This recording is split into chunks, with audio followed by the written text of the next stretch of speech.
Hello and Assalamu alaikum. मैं हूँ Zara, your host and the coach, and this is our episode 3 about the marriage matrix from Living World Wise. आज का episode है love marriage and arrange marriage के बारे में। और हम इस पे बात करेंगे कि हाँ, हम अपने बच्चों को कैसे सपोर्ट कर सकते हैं love marriage and arrange marriage में। And similarly let's start having चलें, शहनाज से पूछते हैं पहले कि उनके क्या ख्याल आते हैं। Assalamu alaikum, dear listeners, viewers, and Sister Zara. अल्हम्दुलिल्लाह इट इज़ आज हमारा तीसरा सेशन है और आज हमने सोचा कि बहुत इम्पोर्टेंट टॉपिक होगी कि शादी जो है अपनी मर्जी से लव मैरिज वाली बेहतर है या कि वालदैन की इन्वॉल्वमेंट अरेंज मैरिज वाली जो है वो बेहतर है। पहले अरेंज मैरिज का थोड़ा सा देखते हैं कि उसका डेफिनेशन क्या है। अरेंज मैरिज वो होती है कि आपके जो वालदैन हैं और आप खुद एज चिल्ड्रन आपके वालदैन बैठ के आपको बताते हैं कि ठीक है, अब तुम्हारी शादी का टाइम आ गया है। हम फलान को देख रहे थे, फलान को देख रहे थे, तुम्हारी क्या राय है? और अगर तुम्हें कोई पसंद है तो वो भी हमें बताओ। सो वो साथ बैठकर एक दूसरे को में लेकर और वहां से बात जो है आगे चलाते हैं। और इसको फोर्स मैरिज के साथ नहीं जो है ना मिलाने की कोशिश करना या ना ही उसके बारे में। इसका और उसका टोटली डिफरेंट, दोनों जो है ना दोनों टोटली डिफरेंट रास्ते पे हैं। फोर्स्ड मैरिज जो है वो बच्चे की राय नहीं पूछते, वो कहते हैं कि ठीक है, हमने ये बंदा चूज कर लिया है, खुश हो या नहीं हो, हमने आपकी करनी करनी है। फोर्स्ड मैरिज दीन में भी जो है वो भी बना है और कानून जो दुनिया का कोई भी कंट्री का कानून है, पाकिस्तान का कानून है, इंग्लैंड का कानून है, उनमें भी मना है। सो फोर्स्ड मैरिज की हम बिल्कुल बात नहीं कर रहे, हम अरेंज मैरिज की बात कर रहे हैं। कि अरेंज मैरिज जो है, आप अगर आप खुद किसी को नहीं पसंद करते तो आपके पेरेंट्स आपके साथ जब बैठ के कहते हैं कि ठीक है बेटा, मेरी फ्रेंड की बेटी है या मेरी बहन की बेटी है या किसी की है, आपकी क्या राय है, आपको कैसी लगती है? सो देन ऑब्वियसली पूरी फैमिली जो है they get together, may be उनके साथ अरेंज करें, उनको उनके साथ मुलाकात करें। और कोई बच्चे पे प्रेशर नहीं डालना चाहिए। ये नहीं है कि अब हमने बात कर ली है तो आपको हाँ करनी करनी है, नहीं। पहले मुलाकात करें, अगर बच्चे को लगता है, क्योंकि अगर फैमिली भी है तो फैमिली जब आती है थोड़ी देर के लिए आती है, फ्रेंड्स भी हैं थोड़ी देर के लिए आते हैं, तो बच्चे ने शायद बच्ची को अच्छे तरीके से उस बात नहीं की होगी, ना ही उस लेवल पे देखा होगा। तो जब आप शादी के बारे में बात करेंगे बच्चे के साथ तो वो उसको देखना चाहेगा, उसके उससे बात करना चाहेगा। और वो अलाउड होनी चाहिए कि उनको लेकर जाओ, उनको मिलाओ, उनसे बात करो। नॉट कि let them go out as they wish, नहीं। आप एक सर्टन दायरा होता है, उसमें बैठकर वो आपस को में जो है कन्वर्स कर सकते हैं। और अगर आपको भी लगता है कि ठीक है, ये अच्छी बात है, ये आगे बढ़ानी चाहिए, और बच्चे को भी लगता है, और बच्चे के पास चॉइस होनी चाहिए कि अगर कोई बात नहीं, अगर ये ना वर्कआउट हुआ तो इंशाल्लाह कोई और हम देख लेंगे। ये नहीं है कि अगर ये ना वर्कआउट हुआ तो आप क्या करेंगे, उसके बाद तो कोई है ही नहीं है। सो वो जो है वो फोर्स मैरिज के कॉन्सेप्ट में दोबारा आ जाता है, in sort like passive type of वे। तो आपको अपने बच्चे को साथ लेकर चलना है, उसको इन्वॉल्व करना है, उसको जो है उसकी डिसीजन को देखना है कि उसका क्या डिसीजन है। सो अरेंज मैरिज का जेन्युइनली जो कॉन्सेप्ट है वो ये है। तो आप बताएं कि आपके लिहाज से क्या होना चाहिए अरेंज मैरिज का कॉन्सेप्ट। जी, बिल्कुल, आपने बहुत अच्छा बताया है शहनाज के अरेंज मैरिज का कंसेप्ट क्या है। और यही बात मैं सबसे इम्पोर्टेंटली इसमें से पिक करूँगी कि जैसे कि आपने कहा कि बच्चों ने बेसिकली जो दूसरा पर्सन है, लड़का या लड़की, उन्होंने कभी हो सकता है उस बच्चा या बच्ची को इस तरह से ना देखा हो कि जिसके अंदर वो उस पर्सन के साथ सारी ज़िंदगी गुज़ारना चाहते हैं। तो हमें एज़ एन अ पेरेंट, अगर हम एक प्रपोज़ कर रहे हैं बच्चे को कि दिस इज़ द पर्सन, आप यहाँ पे आपके लिए अच्छा है, आपका ख्याल है, तो उनको एटलीस्ट कुछ मुलाकात का मतलब मेरा ये नहीं है कि आप उनको डेट पे भेज रहे हैं, but obviously just give them a proper, क्या कहना चाहिए कि थोड़ी सी चाहे फोन पे बातचीत कर लें, या ये कि आगे अगर आपने फैमिली मीटअप रखा हुआ है तो उसके अंदर उनको थोड़ी सी प्राइवेसी, लाइक जैसे ओपन स्पेस है, उनको थोड़ी सी जगह पे कहें कि आप दोनों अगर आपस में बात करना चाहते हैं, आप लोग भी वहाँ पे हैं, बच्चे भी वहाँ पे हैं, या अगर आपने किसी होटल में वो मीटअप रखा हुआ है और बच्चे एक अलग टेबल पे जाकर बैठ रहे हैं, आप भी उसी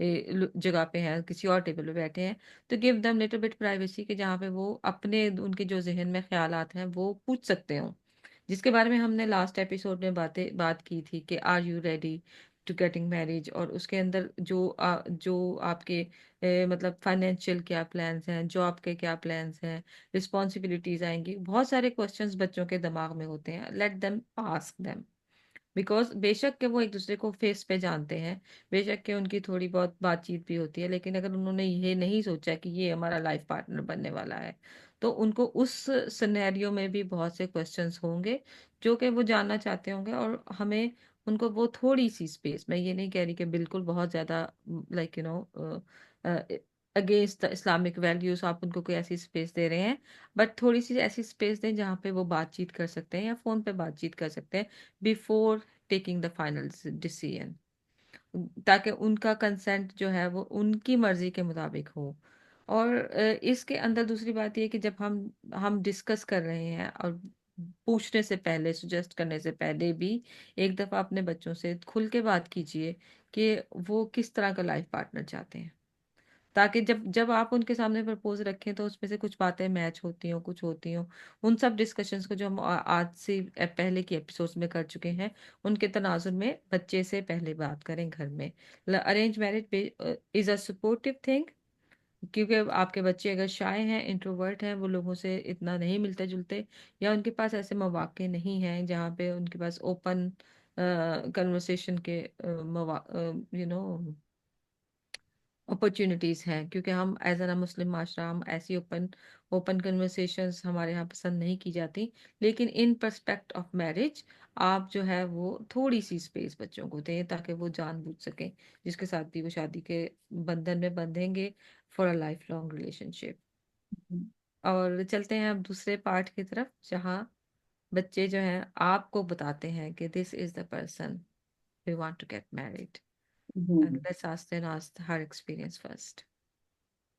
आई थिंक जहाँ बच्चे खुद देख के आते हैं ना कि ठीक है, कॉलेज में कोई मिल जाता है, काम करते हैं, वहाँ कोई ऐसा बंदा होता है जिसको उसको वो बच्चे एक दूसरे को पसंद करते हैं, तो ये जो है हमें इस पे ना गौर और फिक्र करनी चाहिए कि ये बहुत अच्छा हुआ है हमारे लिए कि हमें आजकल का जमाने में रिश्ता ढूंढना कौन सा आसान काम है, इतना मुश्किल है। हम्म। सो पेरेंट्स को ब्रॉड माइंडेड, ओपन माइंडेड होना चाहिए कि ठीक है, बच्चे ने ढूंढ लिया है, अब हम इस विल करें वर्क विद हिम एंड उनको देखेंगे और इसको देखेंगे कि हम कैसे एक्सेप्ट कर सकते हैं। जी तो बिल्कुल। अगर उसने खुद ढूंढ लिया है ना लड़के ने, तो उसमें वो उसको कोई प्रॉब्लम नहीं होगी कास्ट की। लड़के और लड़कियां अक्सर उनको पता ही नहीं होता कि कास्ट चीज क्या है, और अगर पता भी हो तो भी वो कहते हैं कि मैं तो पसंद करता हूँ, इसलिए कास्ट मैं बिलीव नहीं करता। हम्म। कल्चर का उनको कोई फिक्र नहीं होता कि हम पाकिस्तानी कल्चर के हैं, वो लोग टर्किश हैं या ईरानियन हैं या मोरक्कन हैं, उनका कर या इंग्लिश है, वो उनका कल्चर टोटली डिफरेंट है, उनको कोई फर्क नहीं पड़ता क्योंकि वो इधर हैं, और हम्म। वो जो बच्चा जिनके साथ उनने लव मैरिज करनी है वो भी इधर ही है। सो टू देम उनको लगता है कि हमारा और इनका कल्चर सेम है क्योंकि हम दोनों इस कंट्री में हैं। हम्म।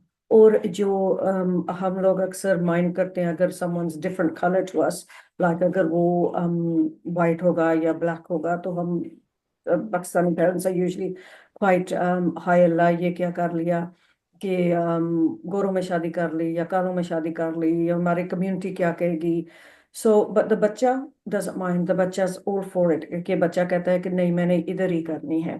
तो फिर जब बच्चा लीड टेक करता है, जब बच्चा चूज करता है, तो जितने भी पेरेंट्स की ख्वाहिशें होती हैं ना, वो सारी खत्म हो जाती हैं। कि पेरेंट्स अपनी बरादरी में करना चाहते हैं, अपनी फैमिली में करना चाहते हैं, अपनी कम्युनिटी में करना चाहते हैं, लेकिन बच्चा जो है उसमें उनका साथ नहीं दे रहा। लेकिन अब ये है कि पेरेंट्स को क्या करना है।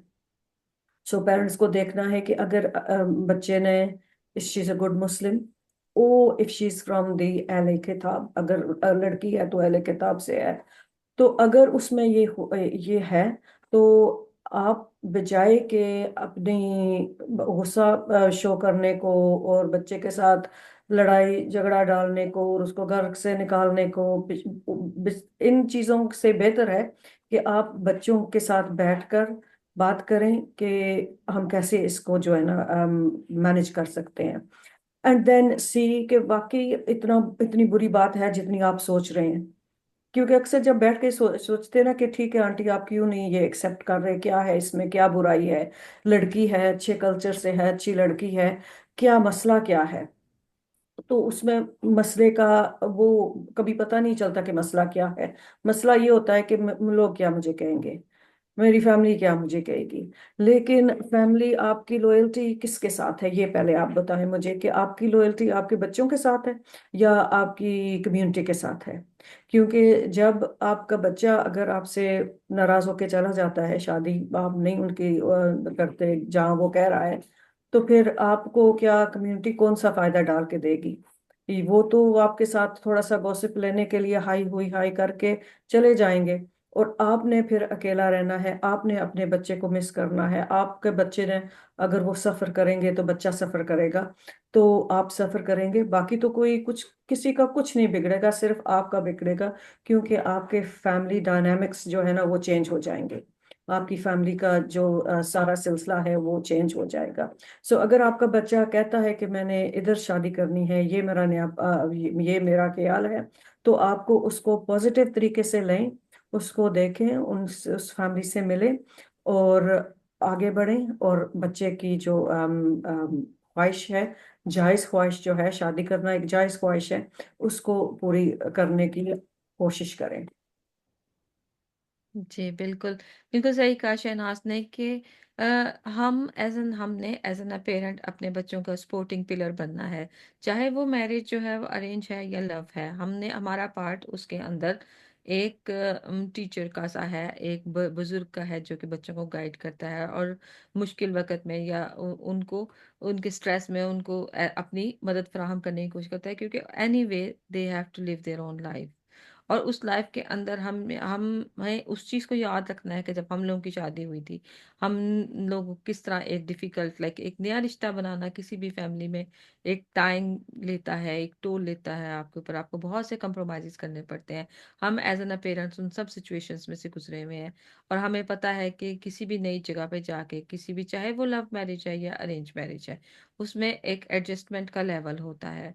एंड दैट एडजस्टमेंट लेवल नए लोगों के साथ, नई सिचुएशंस के साथ और नए रिलेशनशिप में इवन लड़का या लड़की दोनों को एक प्रोसेस में से गुजरना पड़ता है। उस रिलेशन के अर्ली प्रोसेस में वो जो हनीमून पीरियड होता है या जो अर्ली मैरिज के सिंड्रोम बोल रहे हैं उसको, उसके अंदर ये होता है कि हर चीज़ बहुत खूबसूरत है, लेकिन जब प्रैक्टिकल लाइफ स्टार्ट होती है और उस वक्त अगर हमने अपने बच्चों को पहले सपोर्ट नहीं दी थी या अरेंज मैरिज थी तो बहुत सपोर्ट दे दी कि उनको अपने पैरों पे खड़े ही नहीं होने दिया, उनको समझने ही नहीं दिया कि रिलेशनशिप की क्या रिस्पॉन्सिबिलिटीज हैं।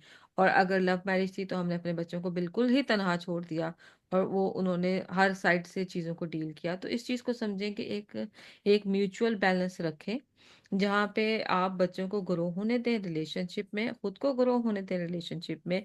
बिकॉज आप देखिए कि आप जो है एक दरख्त की तरह हैं जिसके नीचे से एक नई शूट निकल रही है जिसने एक खुद बड़ा दरख्त बनना है।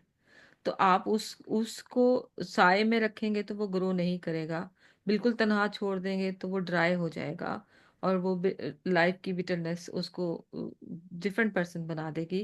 तो हैव अ राइट बैलेंस, आप एक अच्छा ऐसा बैलेंस रखें जहाँ के हर चीज़ में आप उस प्रोसेस का पार्ट बने। और इसके लिए इस रिलेशनशिप्स के अंदर आपको, जैसे हमने पहले कहा था कि सबसे इम्पोर्टेंट बात है कि आप बातचीत करें, क्योंकि कोई भी आपके जहन में मौजूद खौफ को या आपके जहन में मौजूद जो भी थॉट्स प्रोसेस है, क्या जो भी आपके दिमाग में चीजें आती हैं, वो ना बच्चे जानते हैं कि आप क्या सोच रही हैं जब तक कि आप उनसे बात करेंगे। ना ही वालदेन जानेंगे कि बच्चे क्या सोच रहे हैं जब तक बच्चे उनसे बात करेंगे। तो इस रिलेशनशिप में थोड़ा सा ओपन होए, इस प्रोसेस में थोड़ा सा ओपन हो, अपने डर अपने बच्चों को बताएं या उनके डर उनसे सुने।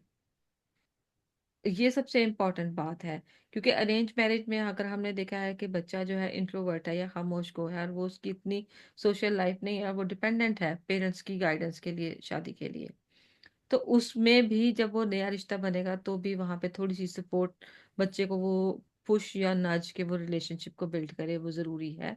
और अगर वो अरेंज मैरिज नहीं है और वो लव मैरिज है और वो जो बच्चा या बच्ची आपकी लाइफ में शामिल हुए हैं, तो वो थोड़ा सा गिल्ट में है कि अच्छा हमने अपनी मर्जी कर ली और माँ बाप ने थोड़ा सा मुंह बनाया हुआ, तो हम वो आपसे खुल के नहीं बात कर रहे, क्योंकि आपने उनको वो स्पेस ही नहीं दी। आपने उनके साथ वो जुड़ने की कोशिश ही नहीं की उस नए आने वाले बच्चे या बच्ची के साथ।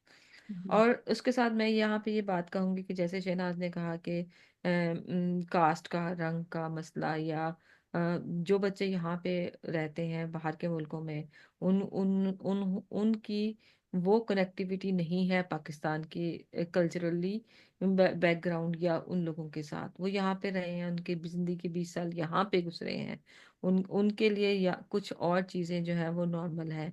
और इसलिए वो देखते हैं कि जब हमने यहाँ पे रहना है तो जिस पर्सन के साथ हम शादी कर रहे हैं वो उसकी क्या थॉट्स हैं इसके मुताबिक। तो ये सब बातें हम सिर्फ जानेंगे थोड़ा सा ओपन होके, थोड़ा सा ब्रॉड माइंडेड होके। हम्म। और साथ में जब लव मैरिज होती है तो बच्चों को ये भी आपने बच्चों को ये भी देखना है कि कितने स्ट्रांग हैं दोनों। अगर लड़का है तो वो अपने घर में आपके लिए कितना स्टैंड ले सकता है। और अक्सर लोगों से सुनते हैं कि ये लड़का जब कोई भी लड़का जब वो कॉलेज में होते हैं, यूनिवर्सिटी में होते हैं, उनकी पर्सनालिटी बड़ी डिफरेंट होती है। वो हीरो टाइप होते हैं, हंसा रहे हैं सबको, डिफेंड कर रहे हैं उस लड़की को, ये कर रहे हैं वो कर रहे हैं। और जब शादी हो जाती है तो वो इसकी मदर जो है वो घर में वो बॉस होती है। So she is like little mouse in the house. तो ये भी ये भी जो चीजें हैं ये भी रियलिटी है। और इनकी वजह से भी एक लड़की जो लव मैरिज करके जाती है उसकी जिंदगी काफी मुश्किल हो सकती है कि वो लड़के को कुछ और समझ रही है। और हम सब लोग जब हम बाहर जाते हैं हमारी फेस और होती है। We are all different when we are outside, but when we are in the house it's a different story. So जब लड़का अगर घर में है और घर पेरेंट्स का है तो वो तो वहाँ पे कुछ भी नहीं है ना। तो ये जो लड़की है, is she gonna feel safe there? वो वहां पे महफूज है, वो वहां पे खुश है, वो अपनी मर्जी से बाहर अंदर जा सकती है? क्योंकि आज कल जो हमारी पाकिस्तानी कम्युनिटी है इनके माहौल में बहुत फर्क है। कुछ जो हमारी तरह तीसरा चौथा जनरेशन इंग्लैंड में है वो अपने बच्चों को काफी फ्रीडम देते हैं। उनके बच्चे हॉलीडेज पे जा रहे हैं, फ्रेंड्स के साथ खाना खाने के लिए जा रहे हैं, शादियों के लिए दूसरे टाउन्स में जा रहे हैं, वहां पे रात होटल में रह रहे हैं। सो मगर अगर आप फर्स्ट जनरेशन इंग्लैंड में हैं तो या आपके पेरेंट्स मोर मैच्योर एज के हैं तो वो ये बातें पसंद नहीं करेंगे। वो नहीं पसंद करेंगे कि आप जो है जब भी चाहे बाहर सहेलियों के साथ चले जाएं या हॉलीडेज पे जाएं या किसी शादी पे जाएं तो वहां जाकर आप होटल में रहें। ये सब बातें उनके लिए बहुत ज्यादा जो है वो मनुष्य समझी जाती हैं। सो you have to ये जो जब love marriages होती है you have to be very careful of course sometimes कि अगर लड़का लड़की की फुल सपोर्ट करता है तो then it's fine, it will work। मगर अगर वो घर जाकर तो वो माउस बन जाता है कि अब तो मैंने शादी तो कर ली है लेकिन आगे से तो बाकी जब जो मम कहेगी वही चलेगा, तो then it's going to be difficult। so this is why के जो लड़की के पेरेंट्स है खास करके उनको हमेशा अपनी बच्ची की जो है सपोर्ट करनी है कि अब शादी हो गई है, शादी आप उनके घर में है लेकिन I am still here for you. मैं अभी भी यही हूँ और मैं आपके लिए I am gonna fight all as much as I can ताकि तुम जो हो आराम से खुशी से अपने घर में रह सको। So you have to be really open minded as a parent. और पेरेंट्स को सबसे पहले अपनी बच्चों की खुशी देखनी चाहिए। जो लोग अक्सर लव मैरिजेस के खिलाफ होते हैं, वो पेरेंट्स होते हैं जिन्होंने जब बच्चा अभी पैदा भी नहीं हुआ होता ना, तो अपने फैमिली के साथ किसी के साथ प्रॉमिस किया हुआ होता है। या फिर जब भी जाते हैं पाकिस्तान, उनकी फैमिलीज वहां उनके आगे पीछे घूम रही होती हैं और रिश्तों की बात कर रही होती है, नहीं नहीं मुझको जरूर देना, मैं तुम्हारी बहन हूँ, ये देखो वो देखो। वो सारी बातें अपनी जगह हैं, लेकिन आपकी जहाँ औलाद है वहां आपका कोई बहन भाई नहीं है। सो अगर आपने प्रॉमिस की हुई है किसी के साथ कि ठीक है मैं अपनी बेटी की शादी या बेटे की शादी आपके घर से करूंगी, जब आपका बेटा और बेटी कह देते हैं कि नहीं मैंने लव मैरिज करनी है, मैंने बंदा ढूंढ लिया है, तो फौरन ही आप जो है ना उस बात को भूल जाएं जो कि आपने प्रॉमिस किया था। वो प्रॉमिस आपका था, आपके बच्चे का प्रॉमिस नहीं था। तो अब आप उस प्रॉमिस को अप होल्ड करके अपने बच्चे की लाइफ को खराब कर देंगी। आप अपने बच्चे को सपोर्ट नहीं करेंगे, आप अपने बच्चे को लेट गो कर देंगे ताकि उनसे मिलेंगे नहीं या कुछ नहीं। तो आपकी और आपके बच्चे की जो रिलेशनशिप है वो अफेक्ट होगी, लोगों को तो कोई फर्क नहीं पड़ेगा। और अगर वो बच्चा कह देता है कि ठीक है मम आप मेरी शादी कर दें, तो वो फोर्स मैरिज के दायरे में आ जाता है। हालांकि हमारी सब्जेक्ट वो नहीं है, लेकिन वो जब आ जाएगी लड़की इधर, वो आपको जब उसको वो अपने हक नहीं मिलेंगे, अपने हस्बैंड के साथ खुशी नहीं होगी, अपनी वो मेंटली वो हैप्पी नहीं होगी, तो वो आपको शुक्रिया आपका शुक्रिया अदा नहीं करेगी कि आंटी आपने बहुत अच्छा मेरे लिए की सोचा, मुझे इस कंट्री में ले आए, या मैं थैंक यू सो मच। वो ऐसा बिल्कुल नहीं कहेगी। वो कहेगी आपने मेरी जिंदगी खराब कर दी, अगर ये नहीं शादी करना चाहता था मेरे साथ तो आपने क्यों की मेरी शादी। सो इससे बेहतर है कि आप पहले ही उनको जो है ना कर दें, और अपने बच्चे के साथ जो है अपनी लॉयल्टी अपने बच्चे के साथ रखें, अपनी वफा अपने बच्चों के साथ रखें, और जहां वो कहते हैं वहां उनकी जो है खामोशी से शादी कर दें। जी बिल्कुल। हम्म। तो आज के हमने ये जैसे बात की है कि जैसे शहनाज ने कहा है कि आप अपने बच्चों के साथ अपनी लॉयल्टी रखें, और उसके अंदर हमने जैसे पहले बात की है पिछले एपिसोड्स में कि आप बात करें कि बाउंड्रीज की, वैल्यूज की, कि आज जब भी आप रिश्ता तय कर रहे हैं तो हमारा जहनी तौर पे ये ख्याल होता है कि चूंकि हम बहन भाई हैं और हम अपने बहन भाइयों के घर से बच्चों की शादी कर रहे हैं या कजन के घर से बच्चों की शादी कर रहे हैं, तो हमारी वैल्यूज सेम मैच मैच होती होंगी। नहीं, क्योंकि देखिए जैसे हम जानते हैं कि हमारे घर में अपने तीन बच्चे एक जैसी नेचर के नहीं हैं। जब हमारे अपने बहन भाइयों के साथ हमारे काफी वैसे छोटे मोटे इख्तलाफात चलते रहते हैं, तो इसी तरह वो जो नया पर्सन आएगा बेशक कि वो हमारे ख्याल में सेम वैल्यूज से आएगा, सेम चीजों से आएगा। जरूरी नहीं है कि वो हम वक्त के साथ एक डिफरेंट वे में ग्रो हो चुके हों, वो एक डिफरेंट वे में ग्रो हो चुके हों, और वो जो सटल सी चेंजेस होती हैं वो हम पिकअप ना कर सकते हों। क्योंकि हम ओकेजनली आप पाकिस्तान जाते होंगे या ओकेजनली हम किसी को, जैसे शनाज ने पहले कहा था कि फेस वैल्यू डिफरेंट होती है। जो हम लोग, जैसे हम लोगों को बाहर देखते हैं वो एक different side of the person होता है, जो घर में रहते हैं वो एक different side of the person होता है। इसी तरह जो हमारे रिश्तेदार होते हैं जब वो हमें मिलते हैं वो एक डिफरेंट साइड ऑफ द रिश्ते होते हैं। हम किसी को भी 100% कभी भी नहीं जान सकते, और जब हम किसी को 100% नहीं जान सकते तो हमारे पास सिर्फ एक ही और ऑप्शन बचता है कि हर रोज कोशिश करें थोड़ा थोड़ा जानने की। और जहाँ कंप्रोमाइज करना पड़ता है, अगर रिश्ता कायम हो गया है, तो कंप्रोमाइज करने के तरीके ढूंढें बजाय इसके कि छोटी छोटी बातों पे ब्रेक करने के। और उसको एक हैप्पी मैरिज में थोड़ा आप बदलें, थोड़ा दूसरा इंसान बदले, दोनों थोड़े थोड़ी चीजों पे एडजस्टमेंट करें। क्योंकि ये रिश्ता आज के लिए नहीं है, एक दिन के लिए नहीं है। जब आपके बच्चे हो जाएंगे तब भी वो आप पुरानी बातों को ले लेके चलते रहेंगे, तो आप अपने घर में नाखुशी पैदा करेंगे as an grand parents, as an parents, और एनी काइंड ऑफ रिलेशनशिप। तो मैं हमेशा से इस बात पे बिलीव करती हूँ कि हम जितना ही रिश्तों को संभाल सकते हैं, बचा सकते हैं, और उनके अंदर हार्मनी क्रिएट कर सकते हैं, वो ही इम्पोर्टेंट है लाइफ में। और उसके अंदर प्रियोरिटीज वाइज जैसे शहनाज ने कहा कि आपका बच्चा आपके लिए मोर इम्पोर्टेंट है देन आपके भाई या बहन के। और वो जो बच्चा है जिसने आपके साथ रहना है, इसी तरह उस चीज को देखें कि कहाँ आपका फर्स्ट रिलेशनशिप है। तो जब आपने अपने बच्चा आपके लिए इम्पोर्टेंट है, और जब बच्चा आएगा तो उसके लिए उसका बीवी या शौहर ज्यादा इम्पोर्टेंट होगा। वो उसका 50% टाइम और अटेंशन उस साइड पे जाएगी। Just create a balance where it's need to be. आप इसको उर्दू में बोलेंगे कि तवाज़ुन कायम रखें रिश्तों में। जो जितना इम्पोर्टेंट है उसको वैसे ही समझाने की कोशिश करें। सभी रिश्ते इम्पोर्टेंट है हमारे लिए। बहन भाई इम्पोर्टेंट है एज अ बहन भाई हमारे लिए, बच्चे इम्पोर्टेंट है एज अ बच्चे हमारे लिए, माँ बाप इम्पोर्टेंट है एज अ माँ बाप।